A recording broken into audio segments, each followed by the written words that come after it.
Champions trophy ముగిసిన కొద్ది రోజులకే మెగా లీగ్ ఐపీఎల్ ధనాధన్ షురూ కానుంది. దీంతో ఐపీఎల్ 2025 సీజన్కు సంబంధించి ఒక్కొక్కటిగా అప్డేట్లు బయటకొస్తూ క్రికెట్ ఫ్యాన్స్లో జోష్ నింపుతున్నాయి. రీసెంట్గానే మార్చి 23 నుంచి కొత్త ఎడిషన్ ప్రారంభమవుతుందని బీసీసీఐ ఉపాధ్యక్షుడు రాజీవ్ శుక్లా చెప్పిన సంగతి తెలిసిందే. అయితే తాజాగా లక్నో సూపర్ జెయింట్స్ కూడా రెండు కీలక ప్రకటనలు చేసేందుకు సిద్ధమైనట్లు తెలిసిందే.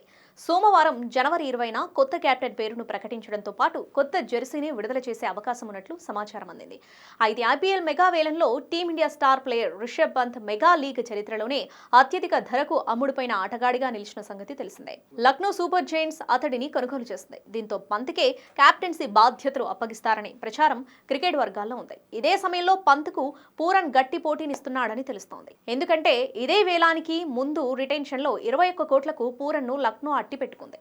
గత ఏడాది కేఎల్ రాహుల్ స్థానంలోనూ కొన్ని మ్యాచ్లకు పూరన్ నాయకత్వం వహించాడు. దీంతో పూరన్ పేరు కూడా వినిపిస్తోంది. ఇంకా ఆస్ట్రేలియా టీ20 జట్టు captain Mitchell Marsh, south Africa మాజీ కెప్టెన్ ఐదెన్ మార్క్రమ్ పేర్లు కూడా ఎల్ఎస్జీ కెప్టెన్సీ రేసులో వినిపిస్తున్నాయి. అయితే లక్నో ఓనర్ సంజీవ్ గోయంకా పంత్ను కెప్టెన్గా ఎంపిక చేయాలని అనుకుంటున్నట్లు వార్తలు వస్తున్నాయి.